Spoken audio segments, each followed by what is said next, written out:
രാജ്യത്തിൻ്റെ 78ാം സ്വാതന്ത്ര്യ ദിനത്തോടനുബന്ധിച്ച് ആശംസകൾ അറിയിച്ചുള്ള ജനം ടി വിയുടെ പോസ്റ്ററിൽ രാഷ്ട്രപിതാവായ മഹാത്മാഗാന്ധിക്ക് നേരെ തോക്ക് ചൂണ്ടലുമുണ്ട്.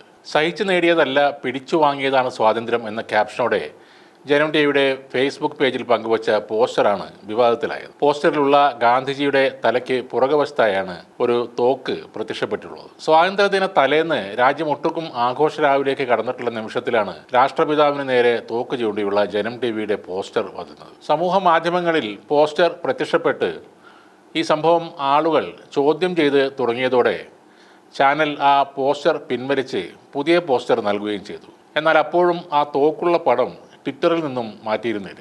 ഛത്രപതി ശിവാജി മുതൽ രാജ്യത്തെ സ്വാതന്ത്ര്യ സമര രംഗത്ത് നേരിട്ട് പങ്കെടുത്തിട്ടുള്ളതും അല്ലാത്തതുമായ നാട്ട് രാജാക്കന്മാരെ അടക്കം ഉൾക്കൊള്ളിച്ച് തയ്യാറാക്കിയിട്ടുള്ള പോസ്റ്ററിൽ മഹാത്മാഗാന്ധിയുടെ ചിത്രം ഒട്ടും പ്രാധാന്യമില്ലാത്ത രീതിയിൽ വളരെ ചെറുതാക്കിയാണ് ബ്ലാക്ക് ആൻഡ് വൈറ്റിൽ കൊടുത്തിട്ടുള്ളത് എന്നതും ശ്രദ്ധേയമാണ്. ജനം ടി വിയുടെ വിവാദമായ പോസ്റ്റർ ഇതിനകം തന്നെ സോഷ്യൽ മീഡിയയിൽ വലിയ ചർച്ചയായി മാറിയിട്ടുണ്ട്. ഈ കാർഡിൽ ആദ്യ പ്രധാനമന്ത്രി ജവഹർലാൽ നെഹ്റു ഇല്ലാത്തതും വലിയ വിമർശനത്തിന് കാരണമായിട്ടുണ്ട്. ഗാന്ധിയേക്കാൾ വലിയ പ്രാധാന്യത്തോടെ സ്വാതന്ത്ര്യ സമരവുമായി ബന്ധമില്ലാത്ത ഹെഡ്ഗേവാറിൻ്റെയും സ്വാതന്ത്ര്യ സമരകാലത്ത് നിരവധി തവണ മാപ്പെഴുതി നൽകിയ സവർക്കറിൻ്റെ ചിത്രവും അതിൽ ഉൾപ്പെടുത്തിയിട്ടുണ്ട്. സഹിച്ചു നേടിയതല്ല പിടിച്ചു വാങ്ങിയതാണ് എന്ന തലക്കെട്ടോടെ ആഗസ്റ്റ് 14 ബുധനാഴ്ചയാണ് ജനം ടി വി അവരുടെ സോഷ്യൽ മീഡിയ പ്ലാറ്റ്ഫോമുകളിൽ ഈ കാർഡ് പ്രസിദ്ധീകരിച്ചത്. 40-ൽ അധികം ആളുകളുടെ ചിത്രങ്ങളാണ് ഈ കാർഡിൽ ഉൾപ്പെടുത്തിയിരിക്കുന്നത്. അതിൽ ഏറ്റവും താഴെ ഏറ്റവും ചെറുതായി തീരെ പ്രാധാന്യമില്ലാത്ത തരത്തിലാണ് ബ്ലാക്ക് ആൻഡ് വൈറ്റ് നിറത്തിലുള്ള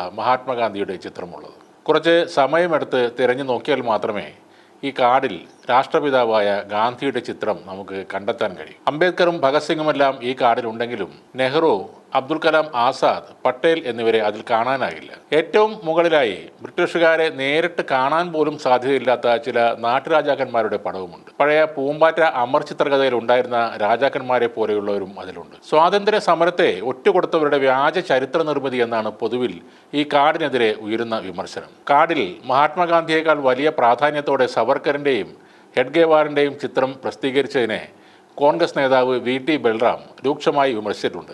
കാർഡിലെ വാചകങ്ങളിൽ പറയുന്നത് പോലെ ജയിലിൽ കിടന്ന് സഹിക്കാൻ തയ്യാറാകാതെ മാപ്പെഴുതി നൽകിയ സ്വന്തം സ്വാതന്ത്ര്യം പിടിച്ചു വാങ്ങിയ ആളാണ് സവർക്കറെന്ന് ബൽറാം പരിഹസിക്കുന്നുമുണ്ട്. ബ്രിട്ടീഷുകാരോട് സമരം ചെയ്ത് സമയം പാഴാക്കരുത് എന്ന് പറഞ്ഞ ഹെഡ്ഗേവാറിൻ്റെ ചിത്രം ഉൾപ്പെടുത്തിയതിനെയും അദ്ദേഹം വിമർശിച്ചു. ഹിന്ദുക്കളെ ബ്രിട്ടീഷുകാർക്കെതിരെ പൊരുതി നമ്മുടെ ഊർജം നമ്മൾ നശിപ്പിക്കരുത്. നമ്മുടെ ആന്തരിക ശത്രുക്കളായ മുസ്ലിങ്ങൾക്കും ക്രിസ്ത്യാനികൾക്കും കമ്മ്യൂണിസ്റ്റുകാർക്കും എതിരെ പൊരുതുവാൻ ആ ഊർജം നമ്മൾ ബാക്കി വെക്കണം. ഇത് പറഞ്ഞ നേതാവാണ് ഹെഡ്ഗേവാർ. ഇവരൊക്കെയാണ് ജനം ടി വിയുടെ സ്വാതന്ത്ര്യ സമര പോരാളികൾ. കുറച്ച് വർഷങ്ങൾ കൂടി കഴിയുമ്പോൾ ഈ ചിത്രങ്ങൾ മാറി വരും. ഇല്ലെങ്കിൽ ജനം ടി വി അതൊക്കെ മാറ്റും.